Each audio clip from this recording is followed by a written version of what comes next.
Estamos iniciando mais uma edição do TV Atende. Nosso convidado de hoje é o médico pediatra Dr. Márcio Eli Pontes. Dr. Márcio, seja bem-vindo ao TV Atende. Obrigado pelo convite. Dr. Márcio, calor, baixa umidade do ar, um tempo um pouco diferente do que as pessoas estão acostumadas.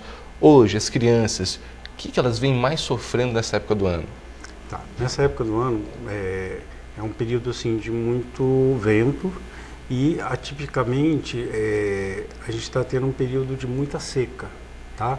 Então, estou tendo muito casos de viroses e muito casos de alergia, principalmente alergia respiratória, vai desde uma rinite até crise de bronquite, e também casos de muito prurido, muita coceira de pele, porque como a gente está num clima que está seco, está calor à tarde, mas à noite ainda está frio, e muitos adultos ou crianças acabam tomando banho à noite, e acabam usando uma água mais quente. Então, quanto mais quente o banho, mais a pele tem ressecado, mais coceira, mais prurido está tendo.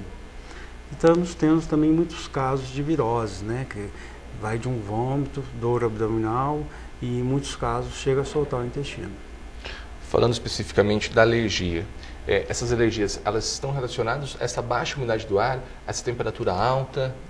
São alergias dessa época mesmo? Ou... não chega, na verdade, não chega a ser alergia, né? Vamos dizer assim, vou dizer para você, alérgico, a pessoa tem uma predisposição genética. Então, na hora que você vai fazer uma história, você vai ver que os pais ou um dos genitores são alérgicos, tá?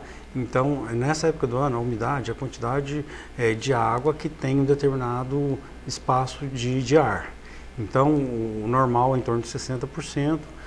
Abaixo de 20% você já tem um clima de deserto. A gente está vivendo 20%, 18%, 30%. Tá? Então, esse tempo muito seco, a mucosa, principalmente do nariz, da boca, ela fica muito seca. E isso favorece para quem é alérgico a ter crises de alergia. Mas mesmo as pessoas que não são alérgicas também acabam sofrendo com esse clima seco. No caso de uma criança de 1 ano, essa alergia já aparece nela? Quando não é alergia de pele, muitas vezes confunde a gente. Por exemplo, uma rinite alérgica ela pode ser confundida com resfriado, porque quando é um quadro leve, mesmo em adulto, o nariz escorrendo, obstrução nasal, tudo, mas numa criança, a criança não fala. A criança, e aquela que já começa a falar, ela não sabe falar corretamente os sintomas, né? Então, às vezes, acaba sendo histórias assim, repetidas. Meu filho vive resfriado, meu filho toda semana está resfriado. Então, aí é um alerta para a gente já investigar se é um quadro alérgico ou não. Porque a criança tem uma certa idade, ela ainda não tem os seios frontais definido. Sim. É uma coisa que dificulta esse diagnóstico? Não. Os seios frontais está ligado à sinusite. Tá bom? Então, por exemplo, uma criança de 1, 2 anos que queixa de dor de cabeça não é sinusite, porque ela não tem ainda desenvolvido o seio frontal, que é nos 6, 7 anos de idade. Tá? Então, muitas mães chegam pra gente achando que a criança que está com sinusite. O que existe, às vezes, é uma obstrução nasal importante e ela tem uns primeiros buraquinhos dos seios da face e o seio maxilar. Então, essa região pode ser infectada. E aí ela fica com aquele resfriadinho que não melhora, entendeu? Ele não melhora e não piora. Então fica aquela coisa evolutiva. Então a hora que você vai ver tem secreção com mau cheiro.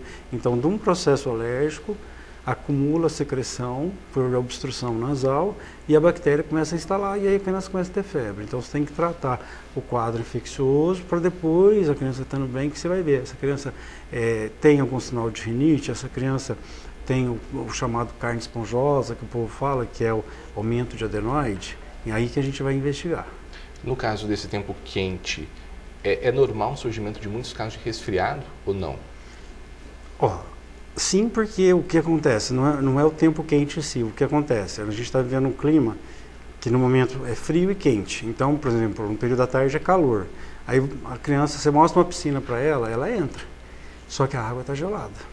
Então, se ela está começando um resfriado, ela vai piorar desse resfriado e ela vai transmitir esses resfriados na escolinha ou na creche para outras crianças. Então, o número de resfriados tem aumentado, sim.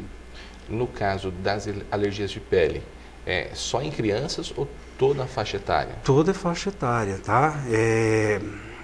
Por causa do tempo seco associado a banhos muito quentes.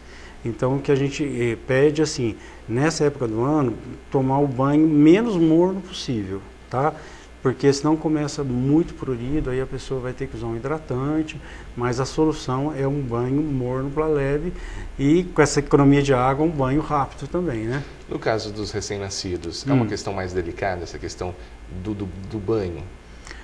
Do banho não em si, sim, principalmente as mães de primeira viagem, né, elas acham que o banho tem que ser uma água muito quente e também por causa de agasalho, né, tem mãe que acha que dentro de casa a criança tem que ficar toda encapotada, então a gente pede dentro de casa a criança fique mais à vontade e no calor 2, 3 banhos por dia e a criança muito novinha, as glândulas de transpiração não são desenvolvidas, então você não vai ver uma criança de 1, 2 meses com suor.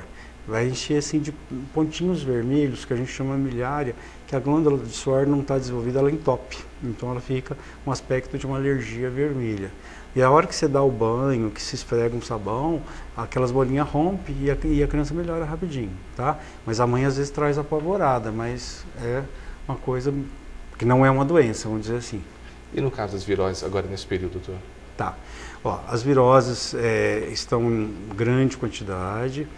A maioria não chega a soltar o intestino, só tem muita dor abdominal e muito vômito, tá? Então, o que se pede para essas crianças, tem alguns casos que a gente vai ter que usar remédio para vômito e hidratação, principalmente quando é criança, é soro, que o risco dessas viroses, elas são autolimitadas, quer dizer, elas duram de 1, 3, no máximo permitido 5 dias. Mas dependendo da criança, pelo vômito ou pela diarreia, ela pode desidratar e precisar ir para uma hidratação venosa no hospital, passar soro. Então, para evitar isso, é importante, durante o período da virose, o uso de soros de reidratação. Qual que é o principal motivo dessa virose? Tá.